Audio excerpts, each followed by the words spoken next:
There we go, ladies and gentlemen. Coming up at 11 p.m. Eastern Time, Dr. Jane's DC live on TECN TV. Yes, she will have the great Laura Loomer with her, talking about how CARE has harangued and harassed her and how the left has taken away her source of income out of spite.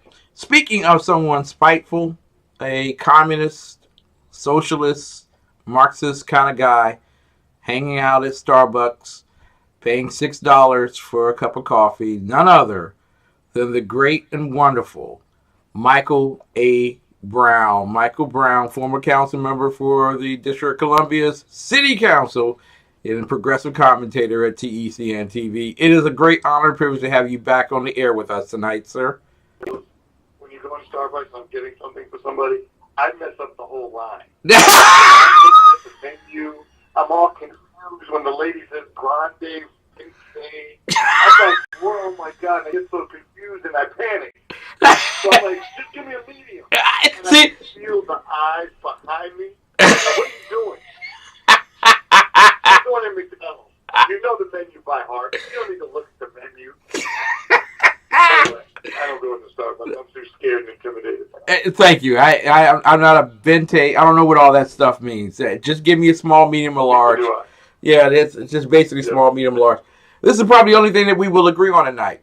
That's correct.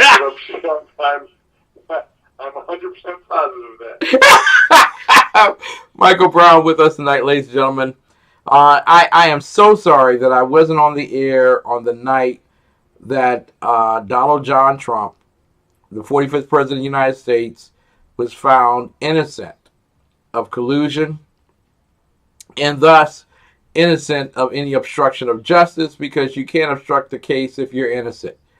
I want to. I'm not sure whose talking points you got that second part from. and I'm frankly, we should be glad there was no Russian collusion. So clearly there was Russian involvement, but maybe not provable collusion. So fine, let's move on from that. What is great? Oh wait, I'm happy about it. What is provable? President that's colluded with Russians. But on the obstruction side, there are at least 12 charges and counts of what do you call him, Donald J. J is for joke. Let's investigate. But if 45 is going to continue to obstruct and stonewall, not turn over any documents, what's the point of waiting? Start the impeachment hearings. Let's get it out of the way.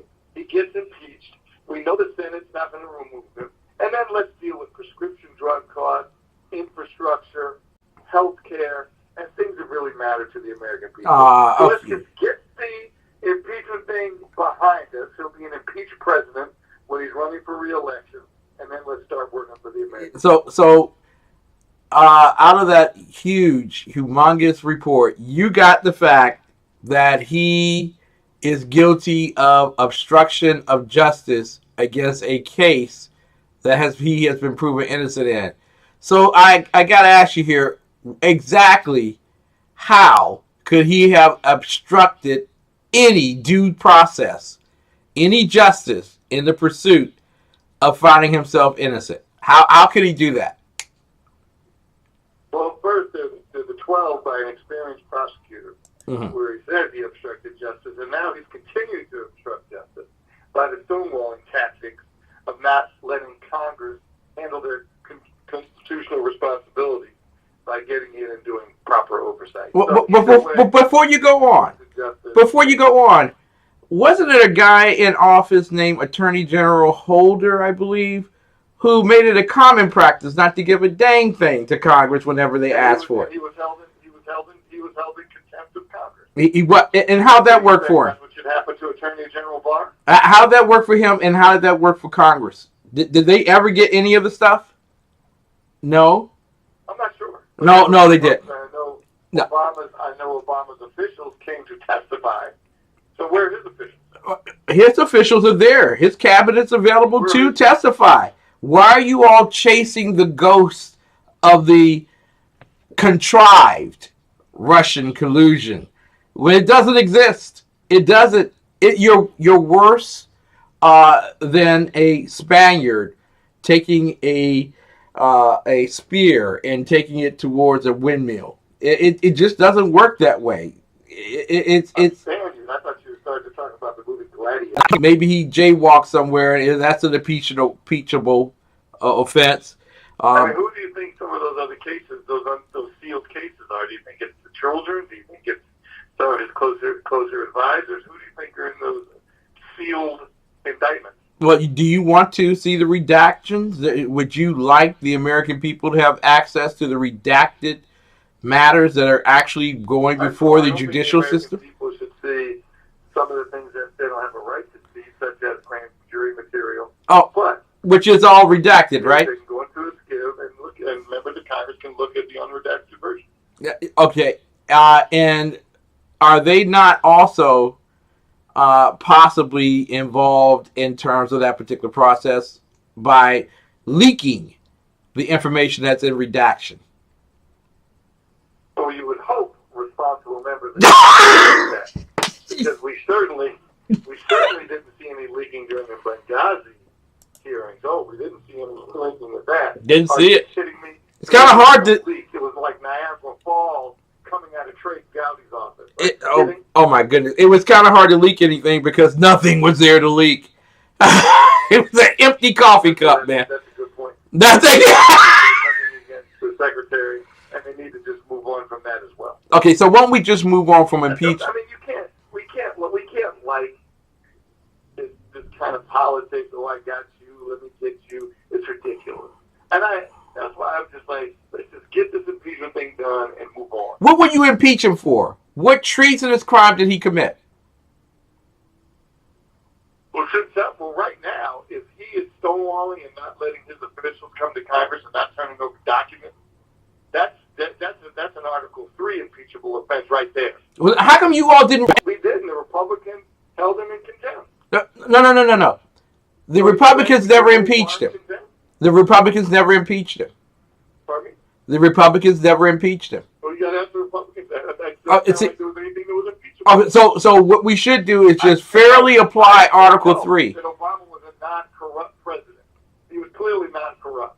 He was not corrupt. Okay, So are you aware that in that piece, the Mueller report, it basically indicts Barack Hussein Obama, the 44th president of the United States, for trying to cover up his impropriety and inability to deal with Vladimir Putin regarding Russian collusion, and that it was his administration that was at fault for spying on a common private U.S. citizen running for office.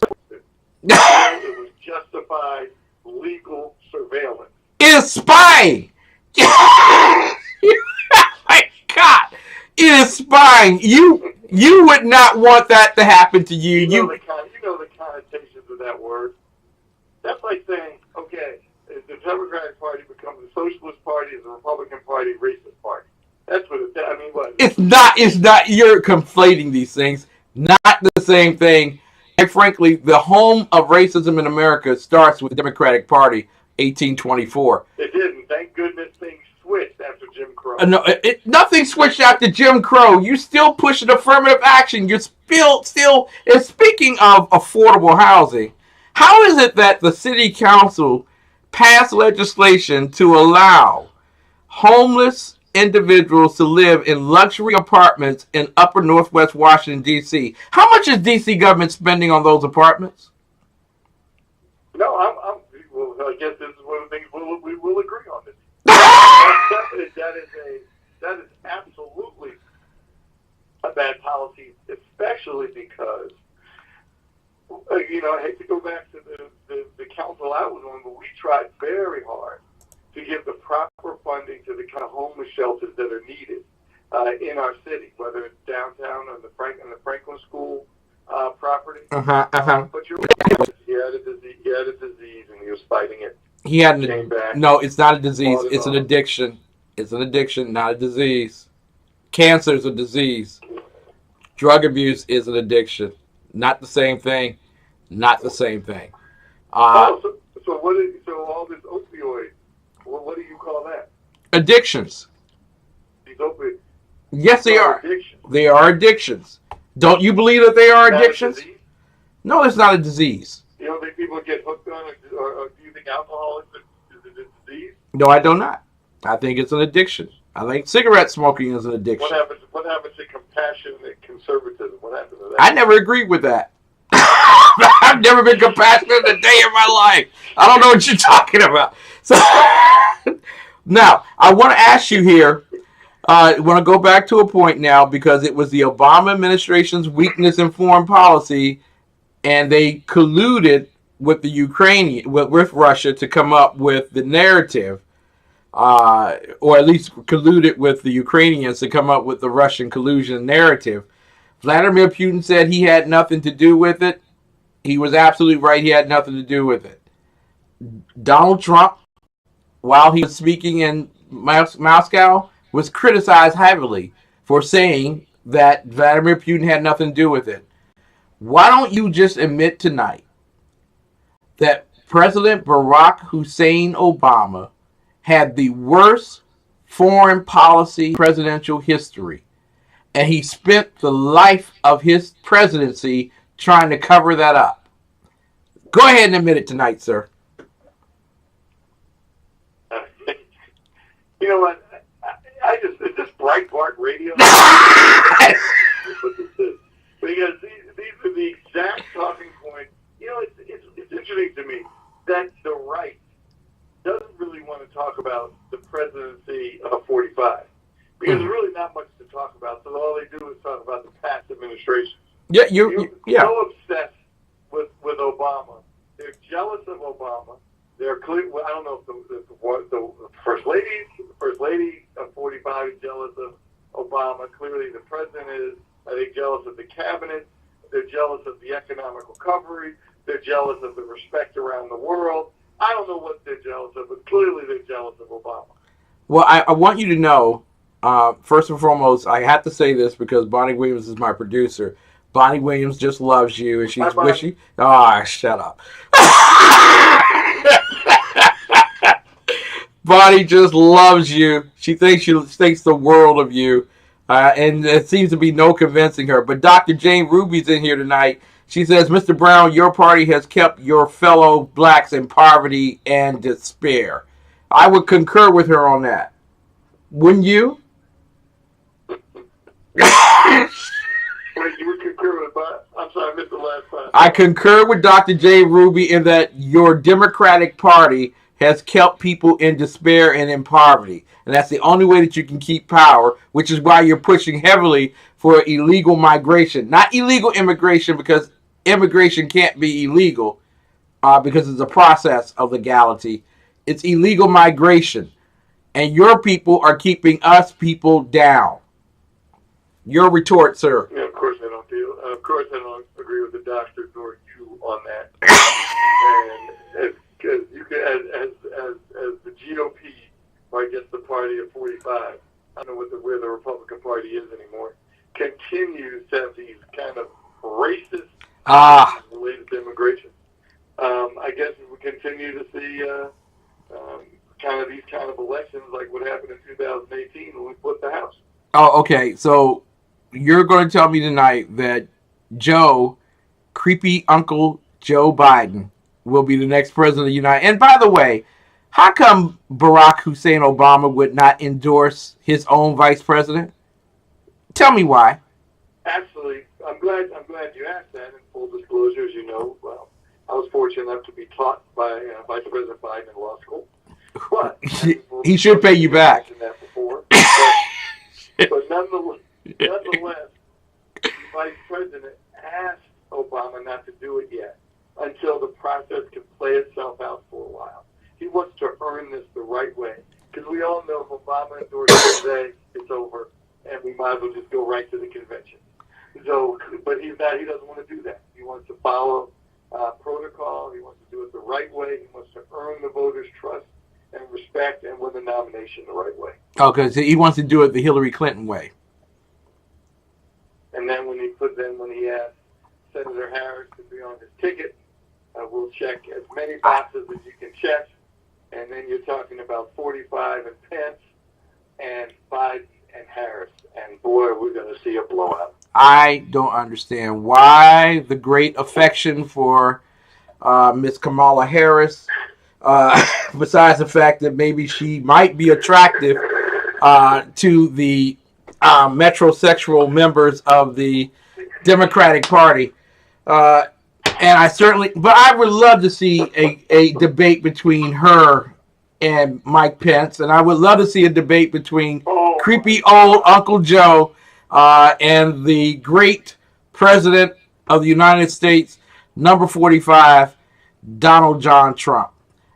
God bless you, sir. Thank you so much for being. I'm curious about you guys on the right. You take such pride in 45. You like him better than both Bushes? Well, Donald Trump it has been told by Jesse Jackson to stay out of the bushes. We all have been. So I will take Donald Trump. You like him better than Reagan? I think he got a little bit more room to go on Reagan. If he conquers North Korea and Russia and China straight. You're going to have some kind of objectivity. But I will tell you that in 2 years of his presidency, he has done better than all 16 years of Clinton and Obama. So there we go. We'll leave it at that. Clearly we know that's not true. What we'll see is, obviously, the test is 2020 and re-election. If he loses, that means the American people will think he did not do a good job. That's what it means when you lose on the re-election, right? Except for when you're Hillary Clinton. Or if you have an unjustified, as he will say, an unjustified cloud over. Ladies and gentlemen, Michael Brown. I tolerate him only because Bonnie Williams just loves the daylights out of him coming on every Thursday night at 9:20, spewing all of this progressive. I'm going to have to clean up the studio now.